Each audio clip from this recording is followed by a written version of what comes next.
The Table is Yours podcast contains content that may not be suitable for some audiences, such as themes of violence, swearing, sexual language, alcohol, and death. We advise you to check the episode description for any other specific content warnings. Please, if any sequences or episodes are ever triggering or uncomfortable in any way, we ask you to take a pause from the episode or skip it entirely. It is important that our table is a safe space for everyone, including you. The Table is Yours podcast is a role-playing adventure show where a bunch of friends around a table and through video call play tabletop role-playing games like Dungeons & Dragons. Together, we hope to bring the joy and fun of our game to you, wherever you are, as if you're part of our table. For when you're sitting, creating, and playing with us, the table is yours. Hello, and welcome to The Table is Yours, a role-playing adventure show where a bunch of goodbye, see you next week. Where a bunch of friends sit around a table and play TTRPGs like Dungeons & Dragons and other ones, because I'm changing the lingo. Hi, I'm here. I'm Con Marley. I'm your GM, your DM, your best friend. My pronouns are they, them. You can follow me anywhere at Kryles on basically all social medias or with the Kryles _. It's up on the thing, the doodly-doo, you see it. For this week, we have our fun facts, and I will start by saying, I am the real resident rat boy. Let's start with our ratty friends, starting with Vic Schmidt. Hi, I'm Vic. I play resident rat boy, the resident rat boy, Terrence Estanis. It's me. And no one can take that title from me. My pronouns are they, them. Terrence's pronouns are he, they. And my fun fact is that the title of Resident Rat Boy is unchallenged. Hi, I'm Andrew. I play Wash pronouns he, him for both of us. I'm no longer in the car engine. I am now... I've been adopted by a mechanic and live in a garage. But yeah, I guess I'll put my hat in the ring to take that. The title of Resident Rat Boy. Hey everybody, I'm Heather Lore. I play Shay Erebos. You can find me on Instagram at Land of Lore. And I am the real Resident Rat Boy. Hi, I'm Sydney. I play Codex Sayori, Wild Magic Sorcerer, Rune Knight Fighter, she, her, all around, she, her. And I am the resident evil that's been inside us all along. A.k.a. the Rat Boy. AKA the Rat. Hi, I'm Rebecca. I play Isabella Balador, Tiefling Paladin, the bard of the group. We both use she, her pronouns. And I'm one of the resident rat boys, but I know I'm not the resident rat boy. Hi, I'm Jake. I play Finley de Galilei, Fearful Druid. I'm in your dreams, but also your nightmares. And listen, you Swiss, you could be better, but I'm gonna brie Resident Rat Boy. And you can follow us anywhere at residentratboy.com. No, you can of course follow us.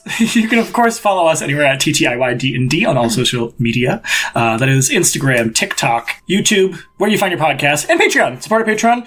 It supports the show and helps us make fun content like this for you. If this episode gets 500 views, I will change all of my social media handles to Resident Rat Boy. We can make it happen. But yeah, with that, if there are no questions, concerns, comments, or disputes about the real Resident Rat Boy, let us get into the recap of the last episode on The Table is Yours.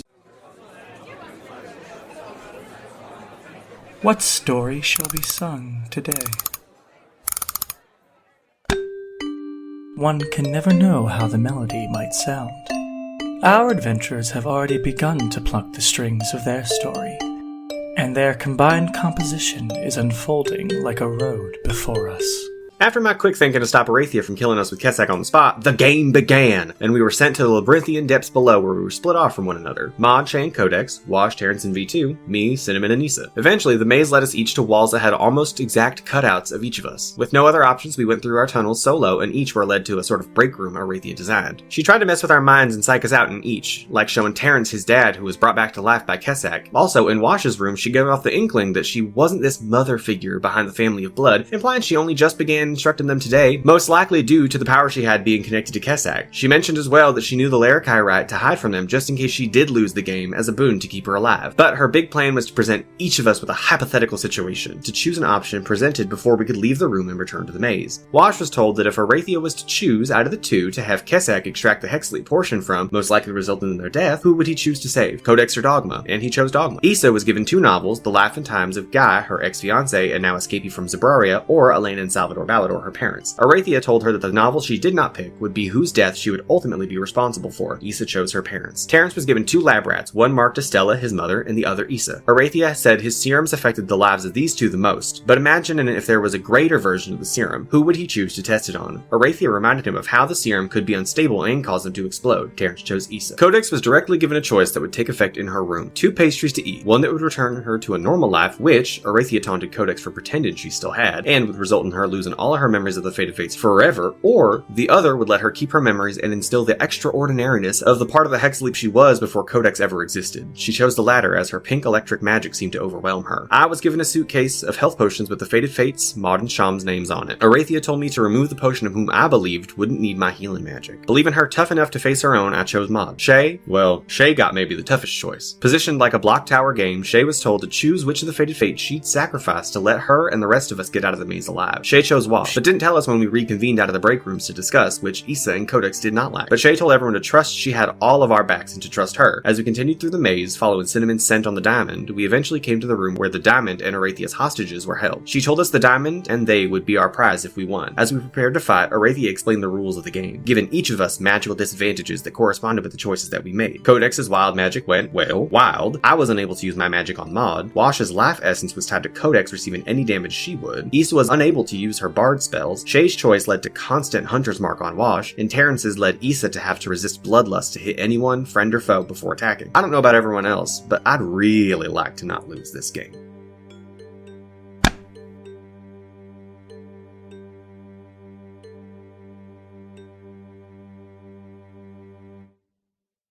And remember, on top of the prize, you'll get this. And the diamond appears above her, and then she makes it disappear. Everyone roll initiative. 25 to 20. 21.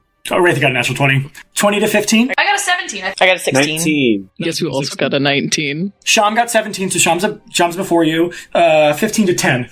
14. Okay, Maud got a 15. All right, Girlie's turn first. Orathia, standing in the middle. She is going to use her illusory duplicates ability. You watch as she creates 4 of herselves, and you watch as they all, like Pikachu using double demons in Pokemon, just kind of just like you don't know who's who anymore. And then all of them at the same time are going to cast... She's going to use Painweaver's Grasp, which she is going to channel Kessek's power. You kind of watch as shadow pours out of Kessek's hands and hits behind her, like all of her backs. And you watch as her hands kind of go out, and she is going to cast this on each creature of her choice within 60 feet, which is all of you. Can everybody make a DC 16 Constitution saving throw? Terrence. 24. That's a success. Wash. Dirty 20. 18. Success. Codex. 22. Success. Issa. 19. Success. Finley. I want Wand with a 13. That's okay. Sham wand with a 10. Maud got a natural 16. But it's okay. You'll take half as much if you succeeded. Haha. But you watch as they all outstretch their hands, and you watch as it's almost like this, like, it looks almost like heat in a desert where it, like, warbles the air, and it'll just hit you all for psychic damage. 8d6 I'm gonna roll. I'm not here. 4, 10, 16, 18, 22, 30, 32. 32 psychic damage to Sham and Finley, 16 to everybody else. Yeah, you take 8, I take. You take 24. And you take 1d6 more. 5 more, so 29. Jesus. In total. You watch as they all just stand there and cross their arms. That's Orathia's turn. Issa. I am going to try to cast Bless. Now everyone has not V2 and not Cinnamon, but Maud and Sham also have it because I'm casting it at 5th level. Okay.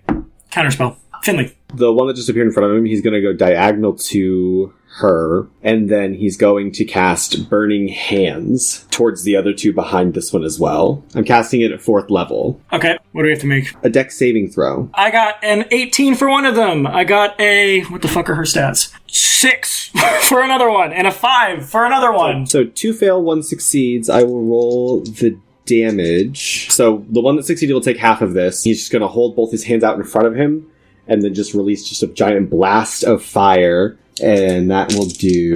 They're going to take 26 damage total, and then the one will take 14. You will watch as they all disappear, but then she will make another one that appears right next to Issa. After casting Burning Hands and those Orathias disappear, Cinnamon flies around Finley and creates like a little fiery tornado that then disappears and then reappears right next to Issa. All right. Codex. She glances at Wash, takes one step forward, and then kind of doubles over and groans in pain because I failed my first wild magic surge already. So I need everybody within 60 feet of me to make a dexterity saving throw, please. As she steps forward and gives this groan of pain, the groan then echoes off into a massive thunderclap, and a shitload of wind and rain, like a storm, explodes out from her. So everybody that failed, you are thrown 10 feet away from her in a diagonal from her. You don't take damage. So that was my wild magic surge. Then she's gonna shake her head almost like a dog to clear her mind, and then she's going to run towards the closest Orathia clone. As she runs forward, she outstretches her hand in front of her, and she's going to cast Otherworldly Form on herself. She is going to quicken spell this, so let me mark off my inventory, but this spell is now a bonus action for me to cast on myself. This has two options. It's lower planes or upper planes. She's going to choose upper planes. This gives her a bunch of stat buffs. I get a +2 to AC. I am immune to radiant and necrotic damage. I am immune to the charmed condition. All of my weapon attacks are magical and use my spellcasting modifier for attacks. And I get wings and a fly speed. And she kind of just lunges forward and is going to claw at one of the clones. That is an 18 to hit. Will hit. And she is using the Seraphima Claw. Got it. I'm going to try and extract blood from... Maybe this is her, maybe it's not. So she needs to make a Constitution saving throw. 18. Yeah! Yeah! No, 22. I lied. Sorry. Boo! She has a +3, but her saving throw is +7. Nothing happens when she succeeds. So she'll take 16 slashing damage. It's magic damage, so if she has a resistance to it, it doesn't fucking matter. Got it. And is that clone still there? It is. Cool. I'm gonna attack again. Otherworldly Form gives me 2 attacks. Yeah, she swings through and then just rakes her claw back down. 12 to hit. That will miss. You will hit her, and she will lose that damage, and you'll hit her again. And watching, you hit her with the claw, and it scratches at her dress and kind of breaks it a bit, and you watch as she kind of just puts her hand on her dress, and the shadow reforms it, and she goes, "So that's your plan." And she, as a second reaction, she will shift the room. Wait. What? Right. Wait, no. She's going to use defensive shift, and she's going to shift all of you around. Before you shift us anywhere, I do wild magic search. So you will see that the stones start to flip and everything starts to move, and it's almost like the stones the stone bricks will encase you, and you will be somewhere else as the room looks like it all moved. Codex, at this point, you're probably and you're about to explode. I rolled a 14. Anybody within 30 feet of me is invisible. Sick! So you become invisible for the next minute. The invisibility will end if you attack or cast a spell. Finley, Sham, Terrence, one of the Orathias, Cinnamon. Yeah. Basically everybody in this circle here that I'm pointing at. Left. Sham is up, and he's invisible. He's gonna go just attack this. He's kind of what the fuck? You! run over at Orathia to attack that one here. So he will reappear as he goes in with a rapier for 17 to hit, which will hit. And you watch as he kind of flourishes it twice, back and forth to kind of X her like Zorro for an amount of 25 damage, as that one just, your sister might make out of this alive, but who says you will? And it'll just pop, disappear. And then another one will appear. All right, Terry, you're invisible, but you don't know that. He can go to the one he can see that's below Shay, so he's gonna go all the way down here. That's a natural 20. I love that for me. Okay. Hey! And he's just going out with the fist, and he has the Tellus fist engaged, so I am going to do that. 27 damage for the first hit, which will make me no longer invisible. I have another action and an extra and a bonus action to hit, unless she disappears. On She does not disappear. Yeah, my extra attack misses, but my single unarmed strike as a bonus action. 23. That'll hit. 23 damage, so that's 50 total. And then she's gonna take half damage. Oh, it's 2d10 per? Okay. So, that's a good one. I don't know if anybody remembers, but there's something I should Yeah, I'm like, I can't say it. I shouldn't say it, so I'm not going to say total, it. all of the damage that Terry does right now, and I will describe how it all goes down, is 83. She has 21 health left. What? Hell yeah. In his blind stupor, stands there and is like, turns around, he goes to the only Orathia that he sees, charges straight for her, and hits her like uppercut, and then like a left hook, and then just like the power of the rings on his fingers just like pushes her face like so hard up, it like snaps her head back, and then snaps her head to the right. For everybody else and for her, it's just like, you probably just hear like thump, thump, thump as like invisible movement, and just like, she's kind of like, and just boom, as you just appear, and you kind of beat the fucking shit out of her. And you watch as she like, she has bruises that she's quickly suturing back and like making go away, and she looks pissed. She looks so angry, and you watch as she like kind of quickly darts for her across the room to Kesek. Yeah. And she goes, "You stupid fucking oaf." And she's going to cast Feeble Mind on you. Terry, not Terrence. Roll an intelligence save. Please. That ain't it. And this will supersede your serum. This will go to Terrence too. 6? Yep, right.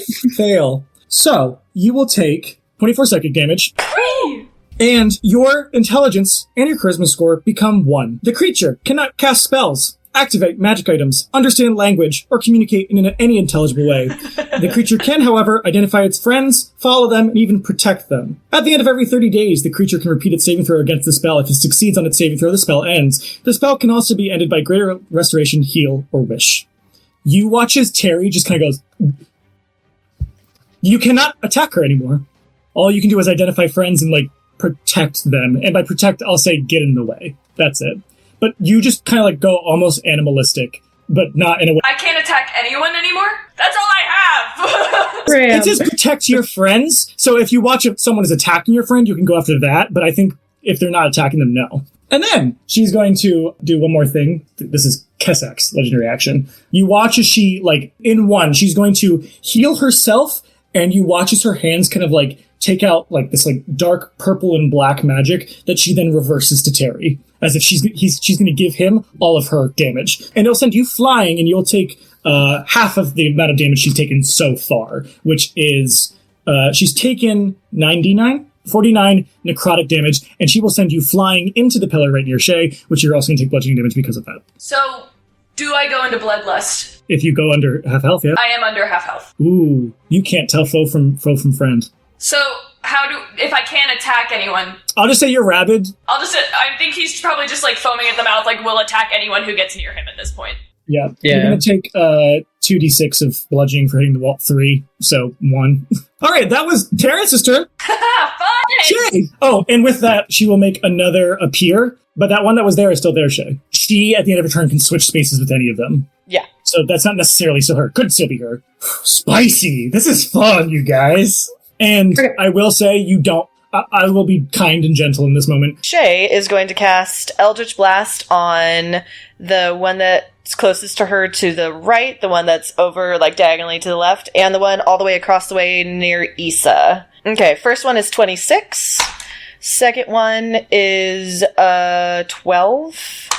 We'll miss. And then third one is 15. That'll just hit. Yep. All right, so first one hits for 7, and then the second one misses, and then the third one hits for 9. Okay, so the one that is to your right that hits disappears. The second one you hit also disappears. But another one appears, and they all shimmer. Alrighty, and then bonus action, I'm going to Shadowgate down to the pillar due south of me. Yoink. Got it. And that's it. She's hiding in those shadows. You watch as Shay she just kind of like quickly makes these sickly green Eldritch Blasts and shoots them in all 3 directions, missing the one Orathia. It hits 2 of them, and you just kind of see them just like smile and just puff away before she Shadowgates away from Terry, who's like probably slowly getting up. Scary. All right, Scary. Maud's gonna be like, Maud will run down. Yeah, she will grab the chair. She is going to toss the chair to you, and then you just hear her say, "Blood, get blood." Right, yeah. She's gonna thumbs up, and she is going to. What does she have as a bonus action? You're gonna watch as Maud, as a bonus action, will cast Dragon's Breath. It's not a dragon. Is Maud a dragon? I'm gonna say she went this way and threw it too, so she doesn't hit Wash. Maud will release, like, from her, like, she just kind of, like, breathes out flame, and she's going to try to hit where she remembers Orathia being. So Orathia is going to need to make a dex... Yes, dexterity saving throw. 8. So she fails. And she's just going to do 3d6 at first, or at second level. For an amount of 16. And you watch as you see that Orathia appear, and then puff out of smoke. And that is Maud's turn. Wash. Wash is just going to, like, grab the coin that Codex got, as a very faint pink electricity flickers out of it, and he enters his bear totem rage, which a faint pink bear, like, erupts from his back and kind of hovers over. Wash will run up and give a good swing. Does a 17 hit? I will hit. 18 dangage for a punch. Okay. You will punch her, and you will watch as when you punch her, it kind of like goes through her chest, and she goes, memories, memories. And then, top of the round, Orathia's turn. She is going to, yet again, defensive shift and shift around the room. Jesus. You watch as she will, like, kind of like just go up to Kesek and put her hand out, as Kesek just, like, pours shadow into it. As she will forego all of her multi-actions in her turn to cast another... 9th level spell. Jesus. She is going to cast indoors Meteor Swarm. What a bitch. She's in range. I'm gonna try and counterspell. Okay. I'm gonna try. Come on, Codex. Codex. Yes. Save the day. More Codex. Counter spell. It's going to TPK you. That'd be cool. Vic said it. Vic hates the party. Not on the record. Vic said it. This is how the Fate of Fates actually ends. Everybody shut up. I've just saved us all. I got a nat 20 for 25. Yes! Fuck yeah. Yes. Okay. It's still gonna look like my magic, but I am going to subtle spell it, because then it's not no verbal or somatic, so they can't tell that it's me casting it. Okay. Stop saying okay like that. Stop saying okay like that. I know. I don't like it. You'll watch as she, like, as you, like, kind of see, like, and this is only a 70-foot tall fucking place. You'll see, like, it almost like coming out of like fiery portals, the meteors start to, like, and there's, like, these loud booms that probably, like, hurt everybody's ears as you watch, like, something, like, appears. I'll say it's, like, just for fun, it's neutral colored magic that just, like, just so it's not identifiable, will just, like, push them back into the fire portals, and they'll disappear. And you watch as Orathia scrunches her nose and gets angry, and she just goes, "You three," and she'll pull Issa, Maud, and Codex. Like, the bricks underneath you will pull you towards her. You will watch as she just points at the three of you and goes, "I'll give you a chance to confess. Otherwise, I just choose." And she's pointing a finger out. I did it. No! What's your health at? My health is at 73. And you just watch as, like, from her finger, this shadowy beam hits Codex in the center of her chest. And as this happens, it's almost kind of like this, like, slow instant. You watch as Kesek kind of, like, worms through shadow up to Codex and just goes, "Darn." And you just watch as Codex, like, and, like, her eyes go gray as she falls over, dead. Can I say I did Wild Magic Surge when I cast Counterspell? So I got a 73. A large floating eye follows the caster for 1 hour. Yeah, so then also It's just a big ass eye. You watch as she kind of, like, goes to her chest, and she'll scrape that same, like, necrotic looking finger across her chest as she bleeds out shadow, and she will forcibly make 2 other copies of herself at her own detriment. Issa, your turn. Codex is dead. I can't help Codex, so she's gonna go after this closest Orathia. I'll roll my con. Yeah, I got a 23. 15. What? 17 slashing to this Orathia. Yeah. You watch as it just, like, smiles and... Perfect. And then I can reach the other one, so I'm going right to her, and I'm doing my second attack on her. 25. When you try to swing at her, though, she will use her reaction to Mirage Shift, as she will then move. Finley. Finley's going to run over to Codex, and he's going to just, like, kneel down and just, like, inhale, because I don't think he's ever cast Revivify before, and then, like, quickly, like, with his fingers and, like, whatever, like, dirt is on the ground and just kind of like trace druidic runes around her as fast as possible, put his hands over her chest, and then just light a fire inside of her heart, then just gonna gently pump it. You watch as the fire kind of like overcasts her body, and then she just, as like all the color comes back, and Codex, you're now alive. So I come back at 1? You come back at 1, then he's going to look over to Cinnamon, who will then fly in range, and Cinnamon will cast a 3rd level healing word. So she's just like look at Cinnamon, not say anything as Cinnamon flies in. Cast that. While you're rolling, you watch as Cinnamon kind of like nestles on your chest, and it kind of like almost like same thing. It's like this warm glow just kind of like pervades around your body. I got max on all my rolls. You got 24 health back. Oh shit! Yeah. Nice. Yeah, she kind of like and like almost sits up, almost like clops her head onto yours, and then kind of like flops back down on the ground. It just gives you this like big dumbass smile, and she's like, "You didn't waste any time." You only get a minute. Sham is going to, like, as quick as fucking possible. You watch as he, like, darts over to Maud. Maud looks at him and nods. And he's going to look at Shay and Wash, like, in succession and be like, you help her, I'll help him. All right. Wash, use your hands. And you watch as Sham jumps on Terry and is going to try to grapple Terry. I guess that works. I think Sham probably, like, cocks his head to, like, the Orathia closest to you, Shay. Got it. Shay, it's your turn. Maud is off in your distance. You see she is looking at you. She says the incantation. Get it ready. Got it. Shay will be at the ready with the incantation, but she's going to outstretch both her hands again and shoot out Eldritch Blast to both of them. She's going to send 2 beams to the one that's closest to her left, and then 1 beam to the one that's further down, like further down south. So first one is a mod 20 to hit. What? And then 14, so I don't think the second one's going to hit. And then 21 for the third one. Both will be hit. Perfect. So first one does 8 damage, and then second one does 5 damage. Got it. All right. You watch as the one nearest shaman you disappears. Maud's going to go down, rip the claw off of Codex's hand, where Codex is like just like, and you watch as she just says, now, and throws it at Orathia like a fucking dart. Then Shay's gonna absolutely start reading the incantation and getting as close as she feels that she needs to be.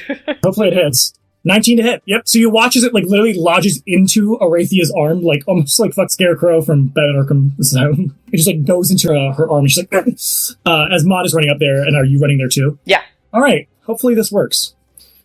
Con save for Orathia. She has plus, what, 7? She got a 12, which will fail. You watch as like it stabs into Orathia, and she looks so confused as Maud like puts her hand back into the glove, and she's going to rip it out as blood, kind of like from Shay reading this off, goes into her hand. She's gonna look at it. It doesn't look like it's enough, but you just hear Maud go, "Should we do this now, Fiona?" And then you watch as Maud's whole visage goes away and turns into Fiara, and she says, "Yes." Maud was technically like a hologram over Fiara. It's been Fiara's physical body and Maud piloting and hologramming over. She's being ratatouilleed magically by Maud somewhere else. And you watch as she points at Orathia, who looks surprised. She just looks scared, but she looks mighty surprised. And she's like it's like she's looking for. She's like, I did not see this in any of the possibilities of what was happening. As Fiara points at her and says, "I wish to separate you from Kesek."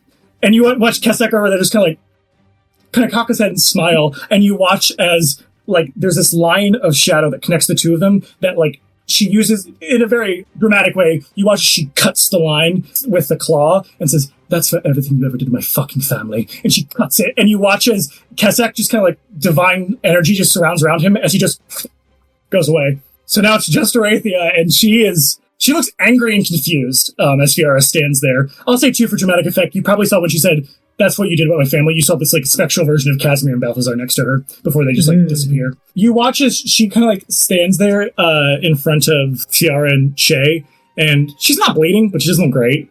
She kind of like moves her eyes back and forth and says, "I yield." And you watch as she makes the diamond appear in her hands. Shay just kind of looks over at Fiara and is like, "It's your choice." Knock her out.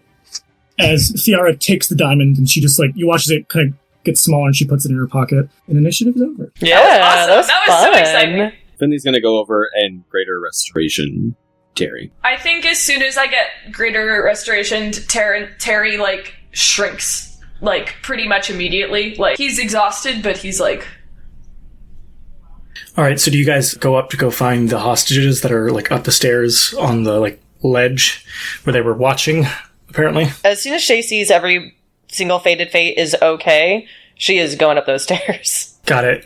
Is Terrence, are you going? I know Sham's going to be going up. Oh, yeah, he just, like, looks at Sham and is like... And he just goes with Sham to go up there as fast as he can. Can you also run up the stairs? Okay, got it. Terrence will run up. Do you remember anything? Yeah, you see Kylo's, like, holding his head, and he's like, Terrence? You remember? Yeah.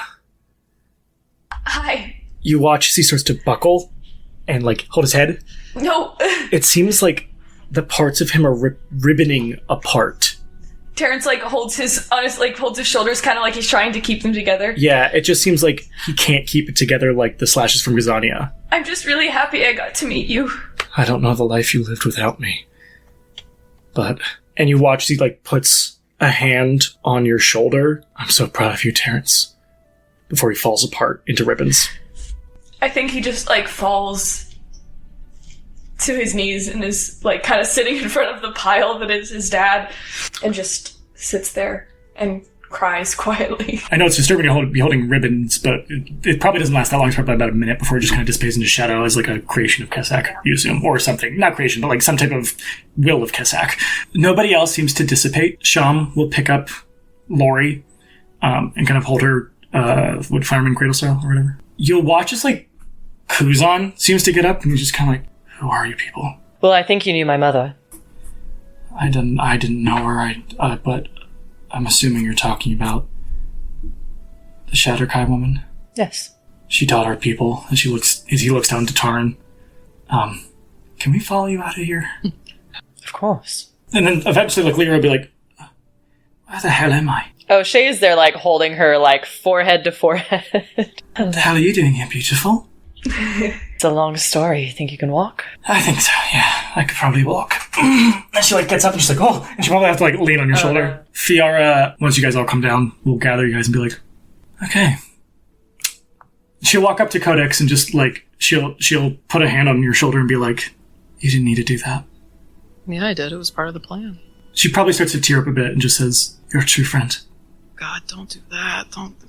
She might see it. She's like reach up and like try and pat her eyes to like get her to stop crying. She's like, Orathia, don't let Orathia see you cry. That's just... You watch as Fiara will take out that red flag from the tavern.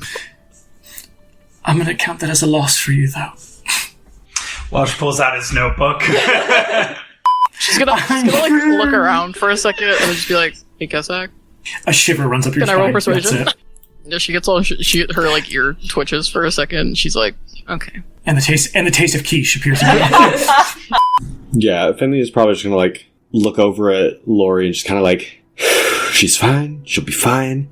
There's time. And then he's gonna like run over to like Terrence and give like a little slide and just kind of like have his arms out like this and like the perfect Terrence size and just like hug him. He starts sobbing. Like, he is...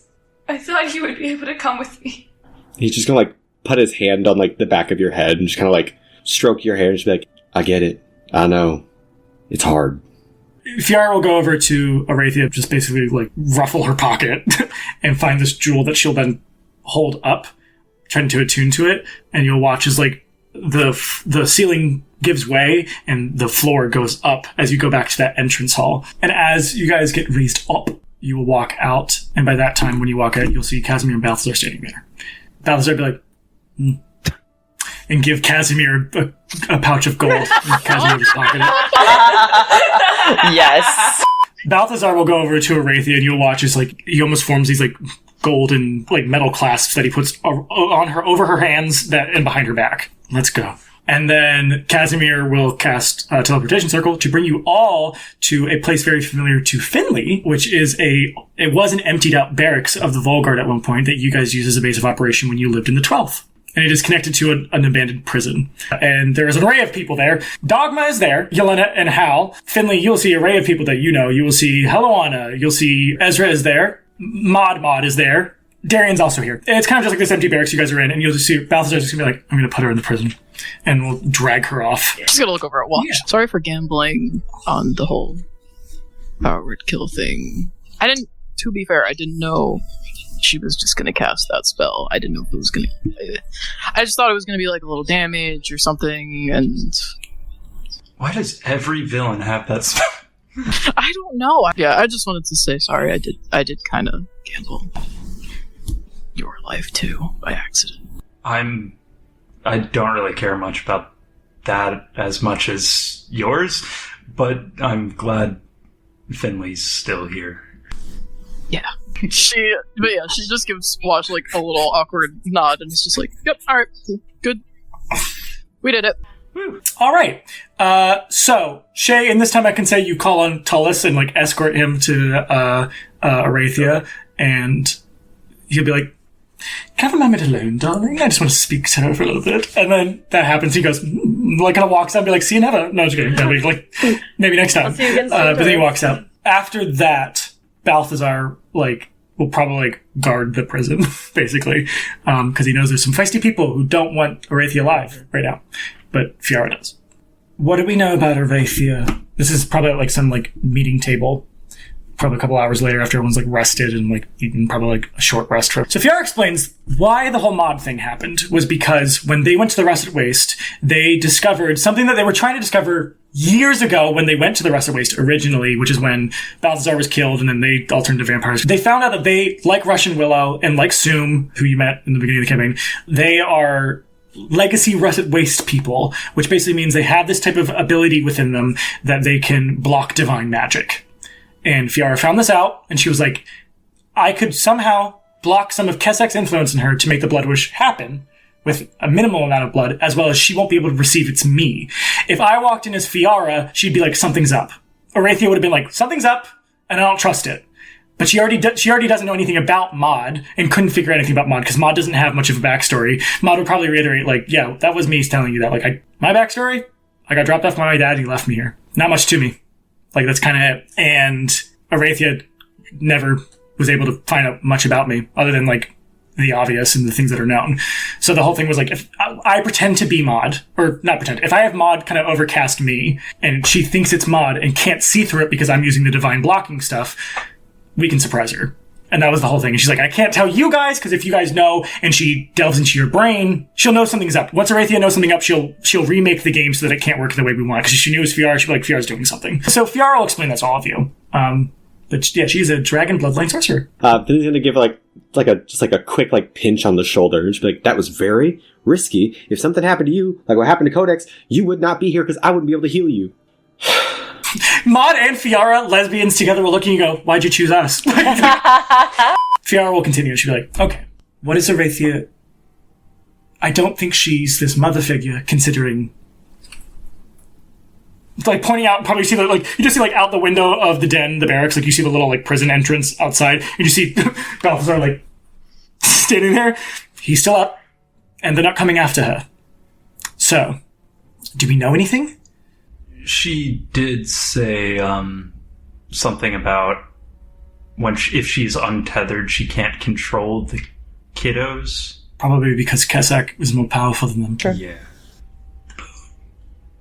Yeah. We assumed she was the potential mother figure, and I'm assuming they were scared of her because of Kessek. And now that he's out of the picture, there's nothing. She's nothing. Right.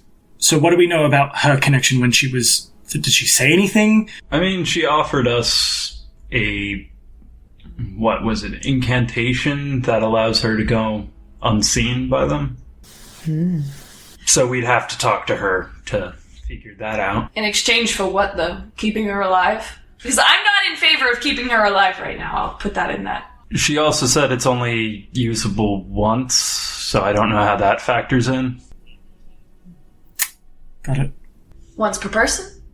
I think just once. So we use it, run away somewhere where they won't think to look for us. Or we use it right before we fight them.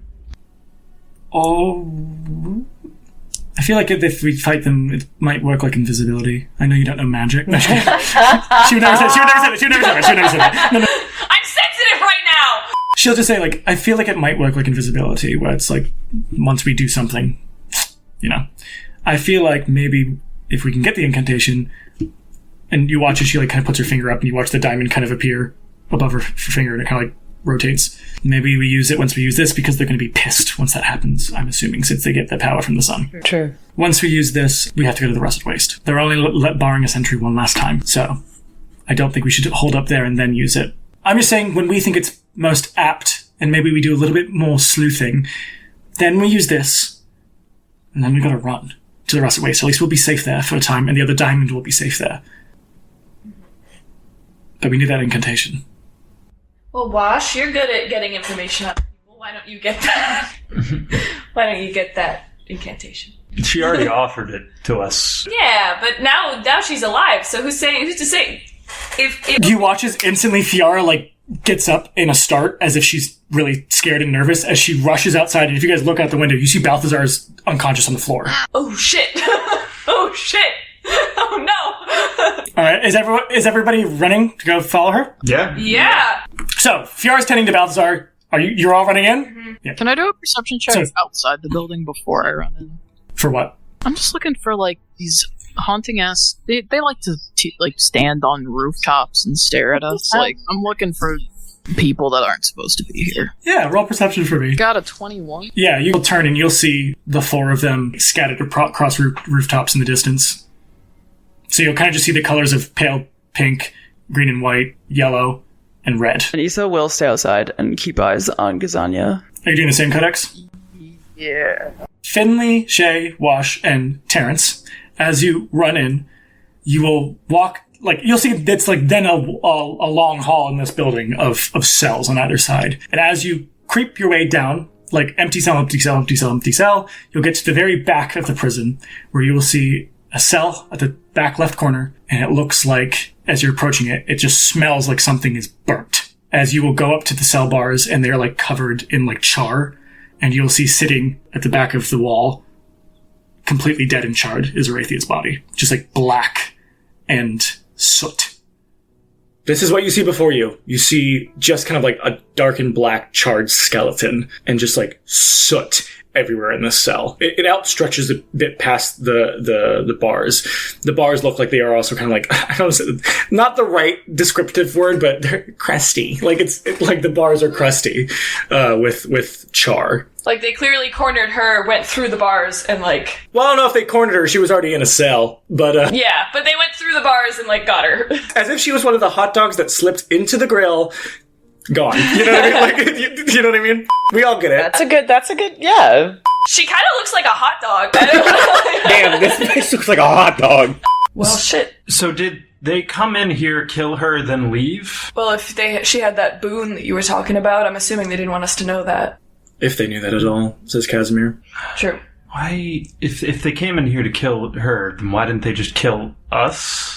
I don't know. I think they still want to use us for whatever they're doing. They've always loved to do that. Yeah, I don't know. Casimir's just gonna about turn and start walking out. Terrence is gonna like kind of lean for his face like up against like through the bars kind of, and just like he's getting like looking for like signs of a struggle, but not really, like kind of trying to see if there's like any glimmer of hope. Sure, roll investigation. I got a 23. 23, okay, yeah. You lean in and you see in the soot, Boo is red, and you go, like... no.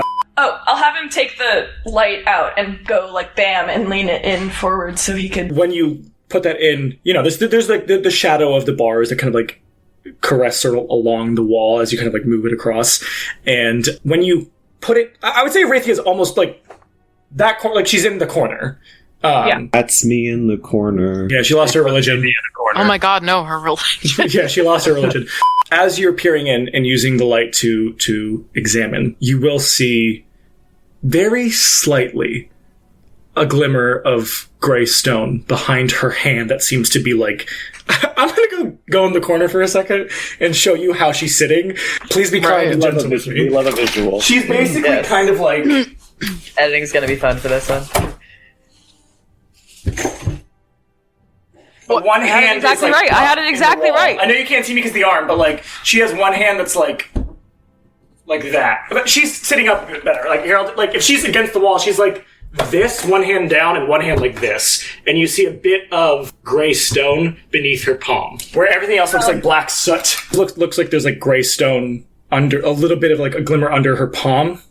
Maybe just because from the flash of fire or whatever burned her, it didn't get that part, but everything else, even under her everywhere else, it looks like soot. Not that you're lifting her up yet, but like, you know what I mean? While he's like peering in with that light there, he's like, Casimir, wait. You hear like the click of his dandy shoes, his little composer dandy. His little dandy shoe. He pulls the light out and he's like, do you have keys for this? I can just open it. Hang on, let me slide a handle on. Oh no, 25. You take out the lockpick and you put it in, like, you start to get ready to like finagle with the lock, and it. Never mind. Casimir will walk back to you guys. Why did you need keys? I think I found something. And he's going to open the door and go to her hand and like kind of try and move it. What the black char on her hand will break away and it'll just be skeleton as you kind of move it. And you will see what looks like writing underneath her hand. He does the Will Smith this thing. You watch as Casimir will walk up and you'll watch as his hand kind of comes up and you see this little screen that appears. Like, not actual screen, but like this arcanic... Like a light screen. Yeah, like a light screen that appears and it just kind of like flash and you'll see like it almost like it carves the writing onto that light screen as he puts it in his pocket and says, I need to get Fiara. And he's going to walk out. Terrence turns around and he's like, good job, Terrence. Way to find the thing. What would we do without you, Terrence? As he's like walking out of the cell. Wash gently punches you in the shoulder. She just like chuckles and gives him a little pat on the back as he cruises through. Alrighty. Outside, Fiara is still getting Balthasar to come to. You two are like, are you in a deadlock with Salmex, Codex? Probably like just staring at Salmex. How far away are they from us? 120 feet? I'm just gonna message Salmex. This is a horrible idea. And just be like, hi. Thank you for taking out that pest. And you'll watch as he turns to, like, I think it's Salmex at the end, and then Aster, Gazani, and Hila probably, like, in the viewpoint to his right, and he'll look at them, and they'll all just and disappear. Fiara, you watch as Casimir walks out. What? You're gonna want to see something in here. You watch as she kind of, like, she'll probably, like, pick up Balthazar, and she's, like, holding Balthazar as she, like, walks back into the prison. Casimir is probably going to show Fiara the cell. They're both just kind of standing there. The Demartas, it's up to you guys what you guys are going to do. Is that the thing she was trying to tell us, or wanted to, as like the boon? I don't know yet. I have to study it. It's not a language I know, and I know every language. Are we sure this is her? Well, you could ask. Do you know Suku's dead? Says Fiara. Yes. I have some questions. All right.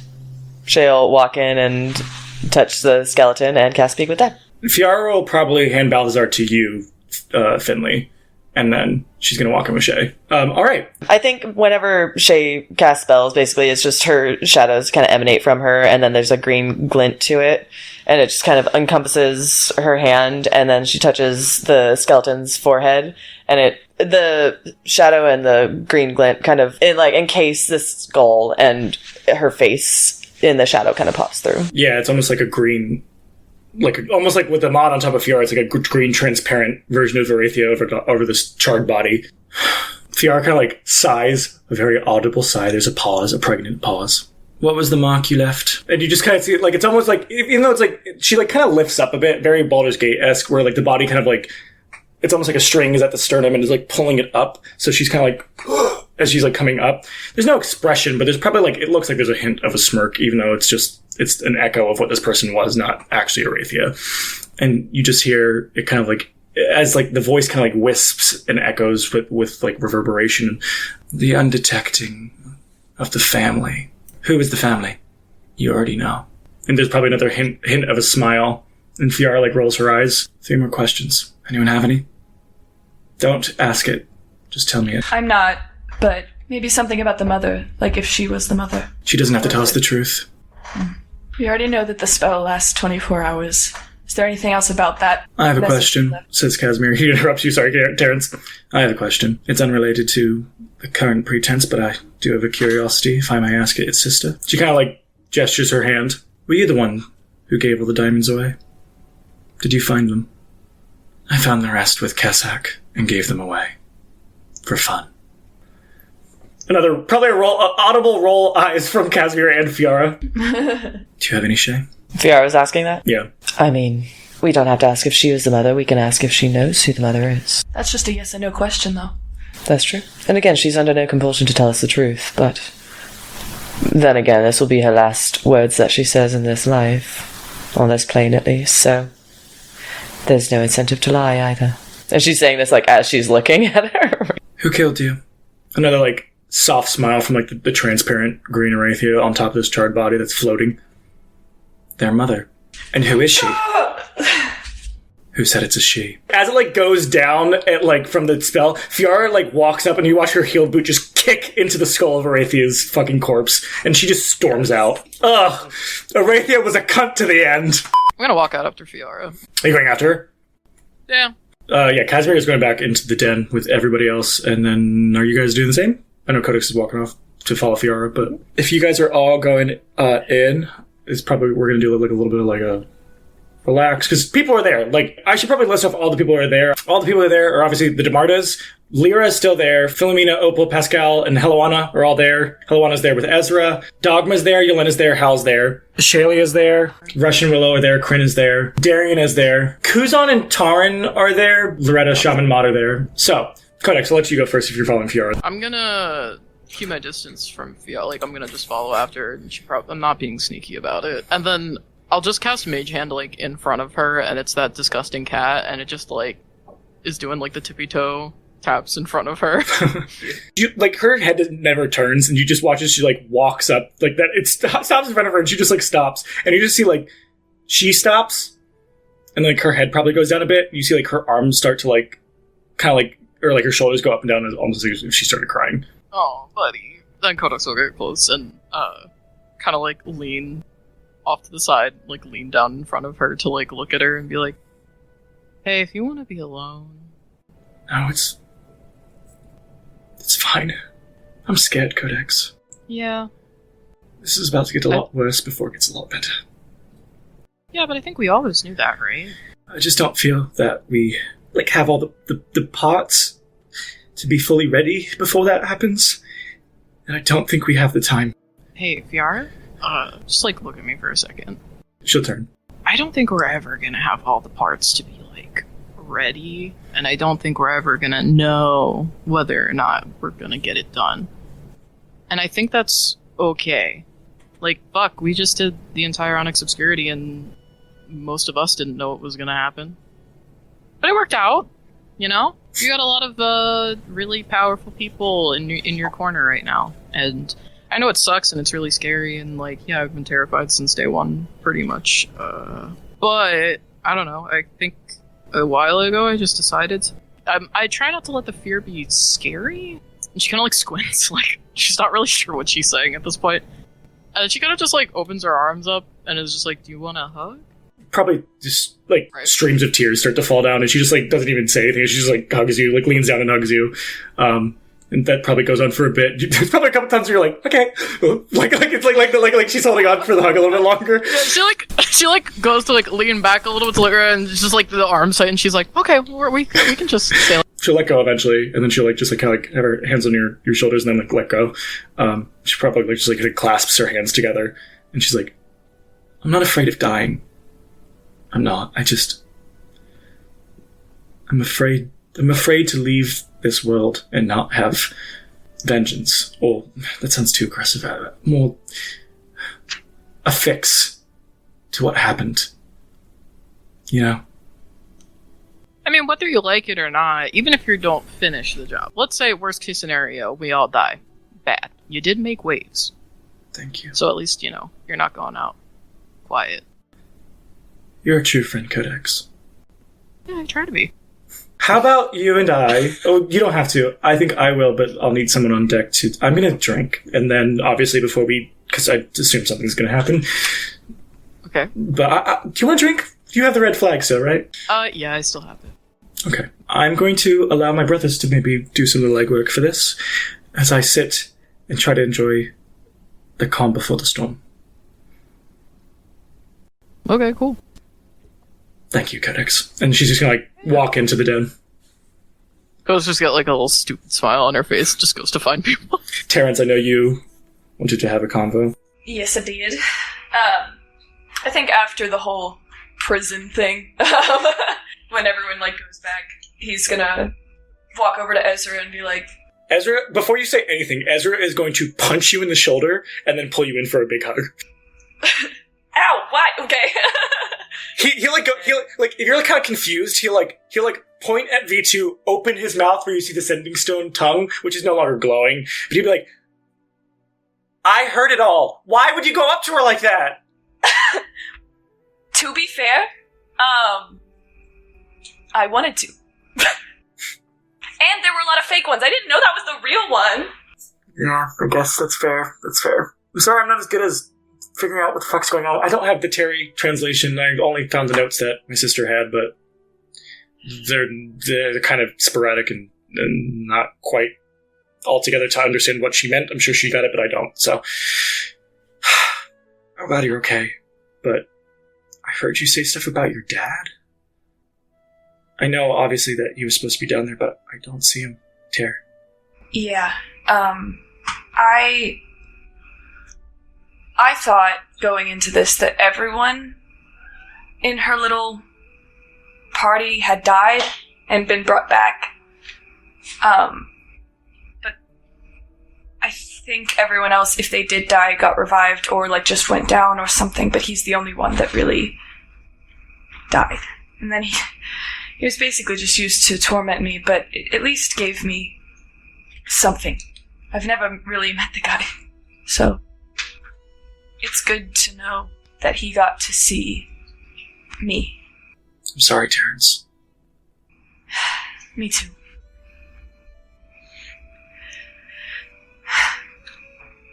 I have a question. Sure, yeah. When we were in there, Orathia, there was this part where you had to make choices and decisions about that could affect other people. And mine was the choice to give a serum that would inevitably fail or something to... You probably heard when I told Issa that I had chose her to take this thing. The other option was my mother. And I guess it's not a question of, like, you have the answer, I just want to know your opinion. Am I horrible for leaving her in the dark? I can't... She knows some of what I've done, like, of the things that I do. When she saw the skin ball game, she saw what the serums do, and that only indicated that I killed her boyfriend, but, you know, you knew that, right? Yeah.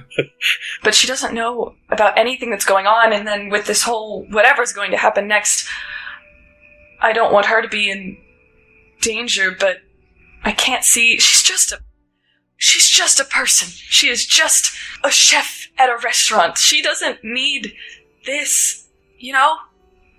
But I feel like what Orathia said, and I know she's just fucking with me, means that I put her in even more danger by not telling her. And I don't know. He kind of like sits there pensive for a second, just like thinking. Or like takes his glasses and puts them on his head and kind of like rubs the ridge of his nose. I don't know, Terrence. In my opinion, no. I don't think you're a horrible person for that. Do I think it's a case-by-case thing? Yeah. I think sometimes it depends, you know? Like, my sister left us all out of what was going on, but we were all very much involved without wanting to be. That's the thing. That fucked us up. It's different when you had a hand in it already. Right. Or forced, you know? But she doesn't... I don't know. I think it's either way, it's a risk. And I'm thinking I should tell her not everything. I don't know. I can't just sit down and tell her everything. I think her brain would explode. But I think... I don't know if there's a right or a wrong answer, but I do think that when she finds out, fully, not if. Well, I guess if/when. But if it is a when, however she's going to react, she's allowed to. You know? Which I'm not saying you don't think that, but like, also, you know, if she doesn't and she's never put in harm's way, maybe that's also a viable option, but that's, you know, that could lead to problems down the line or could riddle you with guilt. I don't know. I don't think there is a right or wrong answer in that. I think it's a bad situation and it's between a rock and a hard place. As overused as that saying is, I don't think there's going to be a necessary right answer, and I don't think you need to... I wouldn't blame yourself. Yeah. I don't know. I just want to keep her safe. And when this whatever the last step of this plan is going to be, if that's going to be a citywide catastrophe, I at least want her to be prepared. Listen, I'm sure VR will take all of you to go do whatever the next thing is, and I'll find your mom. Okay? So I think Terrence, wells up a little bit. He's like, thanks. Yeah. I think once this is all done, do you want to live in my apartment again? Yeah, I'd like that. Or we could get one where you don't have to sleep on the couch. He just kind of has a closed smile and nods.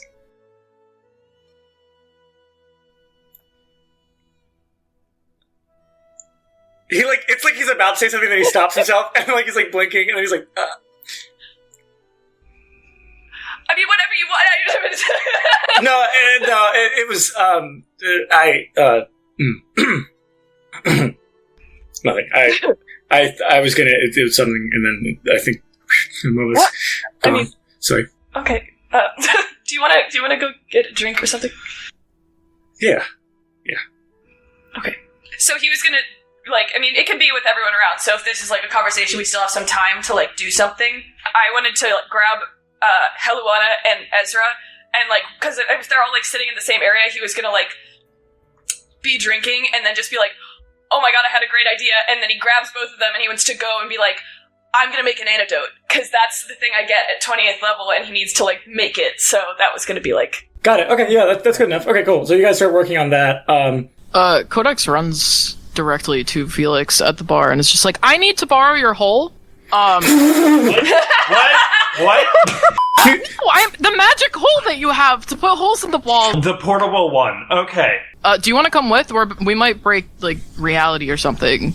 Oh fuck yeah, sure. If we can go, I'm gonna take us to the Pillite Castle Keep. I'll cast teleportation circle. If anybody wants to come with to experiment with dimensions, hop in. TLDR, she's going to cast Demiplane in our basement by putting a door on the one wall, and then she's going to step into the Demiplane and take the portable hole and put it on another part of the demiplane wall and see if the hole lets her walk back into the basement. Roll a d20. Someone else called odds or evens. If you match, you get it. Odds. 3. There you go. Let's go! Yeah! So it works? Yeah, that's just where the hole will have to stay, though. So wait, I have to leave, so the hole has to stay in the demiplane like that? Oh, I guess not. No, yeah, I guess as long as Wash has it to put it on. No, magically that works. Yeah, that'll work, yep. And then Yelena will take you guys back to the den. Alright, so, you guys all come back. Everyone's around, there's probably a little bit of drinking, some fun, whatever. Fiora is probably the only one that's trying to relax, or can relax, because the brothers are like, we'll take this one on, sis. At a point. I guess it's better now that you have your rings, but they would have just kept sending. Ding noise in your brain of your father casting sending. Issa. Okay. Okay. Everything's set up.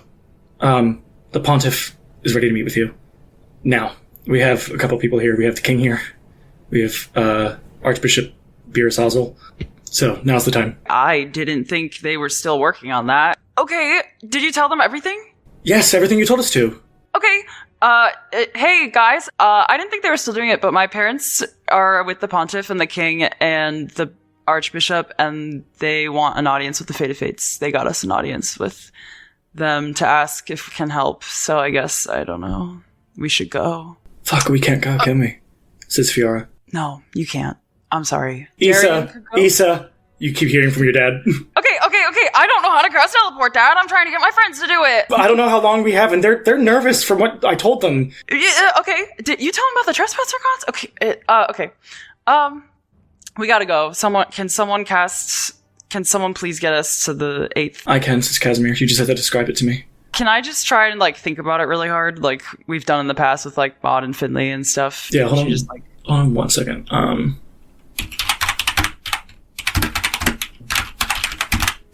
How to TPK your party without them getting angry. How to It says kill them with kindness. Give them all fat asses? How does that kill them? Yeah, so it's called the Auralite Altar after the flower, the national flower. Okay, yeah, you can start describing it, like, to the room. Probably Yelena will also be like, I can also do it so I can go with you, because I'm not... And then I can do it if we need to get back quick. I don't mind. If Scarlet wants to come, I guess she could come. But, might be best just as the fate of fates. I could also come, actually, now that you say that, because at least then you have the boss of the Fated Fates, right? Oh, true. Yeah. So you watch as Darian kind of whoosh into Scarlet, and Yelena's like, I'll just say I'm with you, I guess. And Scarlet's like, puts her arm around Yelena's shoulder. Fiara's just like, if you need anything, just let us know. I stole the diamond, so at any moment. But hopefully they'll help. Hopefully. She kind of rolls her eyes. Okay, let's go. Okay, let's go. So yeah, so you describe it well enough, and Yelena starts to cast Teleportation Circle for the 8 of you. I'll include V2 and Cinnamon in there, but it doesn't... I know it's 10 technically, but for the 8 of you, as you all get transferred, you guys will appear this, like, large, grand, almost like Vatican-style, chapel, like temple. And it is, like, lined almost like with Michelangelo, like, paintings and like Corinthian pillars, and wrapped around them are these, like, gold sculpture versions of Auralite, the national flower of Zabraria. And in this, like, large room, there's, like, this large staircase that goes up to, like, this chair that's very gaudy, that it looks like that's where Amnestria would sit if she was ever to, be doing, like, a service or something. Which sometimes there's services in here. There are, like, what looks like pews that, like, could be put out, but they're currently not. But standing in the room is Amnestria. She's more of like a bit more casual. Her hair is fully braided. It's like braided 2 ways down on either side of her, like framing her face, and then braided to the back. Maybe a little bit of a ponytail braided to the back. But her golden hair is all braided. And, she's probably just wearing kind of like this like gold and white dress. It's not as relaxed as it was at the banquet hall, but it's a bit more like, so it's like a bit more elevated than like just that plain white dress that she was wearing. It's a bit more elevated and like fancy, but she's kind of just standing there as her hands like interlocked, her like eyes are kind of wide, and she looks a little like, oh god. You see Salvador and Elena standing there, as well as Archbishop Beerus Ozzel. He is the red clay-skinned orc with gray hair and 2 tusks. He is the bull of the Tide Thorns. With you, obviously, is also another bull, because you have Scarlet there. And then you also see King Gil is standing there. No guards are in the room. It's just you, because they don't know who they can trust. But at this point, from what Salvador and Elena said, they trust you. But King Gil is kind of with that, like, ugh. Anxious double hand waving. And grimacing. Weird. Hi, guys. Kind of crazy. Sorry. Her turn, not my turn. So sorry. The pontiff kind of like, okay, Isabella, your parents had some things to tell us. Would you all care to explain what happened and what's been happening? And we can do like a summary of this. We all take one step back from Issa. I think she just starts rambling. She's like, okay, so the massacres at graduation happened, and then we became like an adventuring party, and we we figured out like the sun was kind of the problem, like Horus was like, kind of a problem because something like our first patron like thought that was the problem, and we were like, okay, and it turns out she was right. So the sun is the problem. We released a bunch of trespasser gods for the balance, and it makes sense. It makes sense when you think about it. A lot of them are behind the Divine Gate. Most of them. I think all of them. I don't know. We lost track. There's 2 more left, so they're not behind the Divine Gate. So not all of them, actually. I'm so sorry. Am I missing? I feel like I'm missing a lot, actually. I wasn't, sorry. This was all, I was not prepared for this at all. Yeah, we released trespasser gods. We plan to trap Zaharis so that the sun isn't there, so that the problems in Zabraria are no longer maybe as big of threats. You also know all of them, so that's a problem as well. And then, yeah, I don't know. Everybody roll perception. We think... I'm afraid. You live in fear. I got a 30. Got a natural 20. Yeah. Woo! I got a mod 20. I got a 19. 24. 14. King Gil's like, he's like, huh? And Amnestria, she's just kind of like nodding, and she's okay, trying to like get everything what you're saying together. What's the bishop doing? Beerus, also the bishop of the Tidethorns, looks pissed. He looks he's just like glaring at you. Who cares about this guy? Okay. Guys, did I miss anything? Did we tell them who these Who the terrible problems people are? Yeah. Well, see, and that's where it gets really interesting. So, what were you gonna say, Pontiff? No, continue. Okay, it's Gazania, Gila, and Aster, and then their brother. I guess I don't know. It's Salmix, Dark Fury, the bull. Oh my god, a bull's a bad guy? Oh. Orathia Burke is also dead because she was a massive cunt. Am I allowed to say that? And also a bad guy. Killed by, not us, by the other baddies. Correct. Just to be clear. The Pontiff looks like her head's about to explode. She looks so like she's like she's breathing fast. She's like Gil is also probably like, the Pontiff is probably gonna like walk up her steps and like probably like there's probably this grand fucking like stained glass, and she just like kind of turns to that, and she's just like, it looks like she probably starts doing like a prayer, and she's like, and King Gil's like, not really religious, but yeah, I get it. Let her do it. Me either. Let her do her thing, you know? She's up there. King Gil's just kind of like adding things up with his finger. Ozzel looks pissed. He's just staring at Ozzel. No. And he is probably going to like walk forward in front of like the staircase and then stare at all of you. Well, while that's happening though, Who even is this guy? he's the Archbishop of the time. His mother. So, mommy. He like starts to say, "You all." He like kind of breathes out and shakes his head. At that moment though, before I can continue describing what he's saying, you all feel this like at your head as you all won't see. Well, you'll see this on each other as the eye that Vivica gave you appears and a scene changes in front of you. But he starts talking, and as he's talking, and you can't tell what he's saying, but he looks angry and he's saying things. And the vision, again, melts kind of away as it melts into seeing Orathia sitting in her cage. And you hear like of the door open. And you hear step, step, step, step, step. And as you hear the step, the vision will come kind of in and out as you just kind of see like the feet, just like shadows of a shadow of feet hitting the like brick floor. And it'll come kind of in and out of step as you watch the Pontiff's legs walking down the stairs. You'll watch as it kind of clips in and out of her stepping down the stairs to this shadow stepping to Orathia's gate. And you'll just hear, "You threatened my children." Nobody does that. And eventually you'll kind of see, like, almost in line, the Pontiff and her in the prison. And she looks angry and pissed. And you're like, her hands are glowing. "Nobody threatens my children. No one." And you kind of just see, like, Orathia kind of, like, lift her head up. "Guess I lost." As you just see, like, as she's just being burnt alive by the Pontiff putting her hand out. And you'll kind of watch as that kind of fades away. You'll hear Beerus going, "You could have put us in trouble. Anyone could have heard this." And you just hear, "Ozzel, stop." As you watch her put her hand out, and you see, like, almost like invisible, you'll see the children all appear at the bottom. "No more. No more."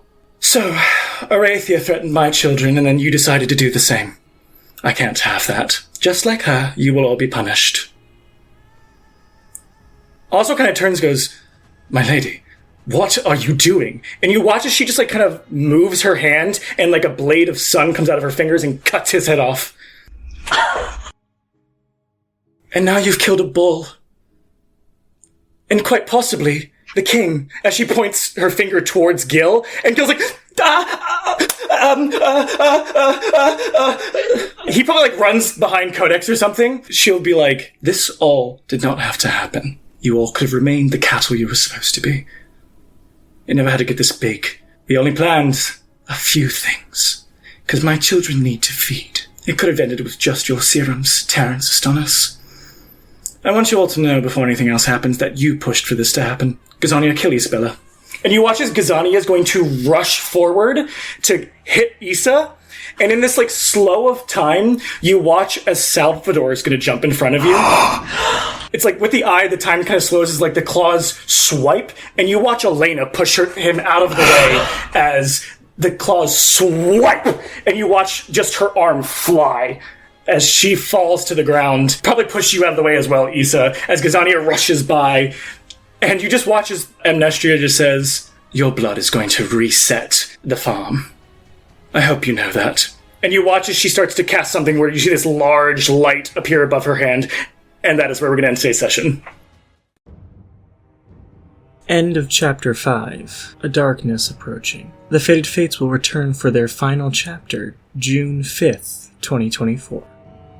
The Table is Yours releases episodes in video and podcast format every Wednesday at 5 p.m. Pacific. You can follow The Table is Yours everywhere by the handle @TTIYDND. Thank you for listening, and we'll see you at the table next time.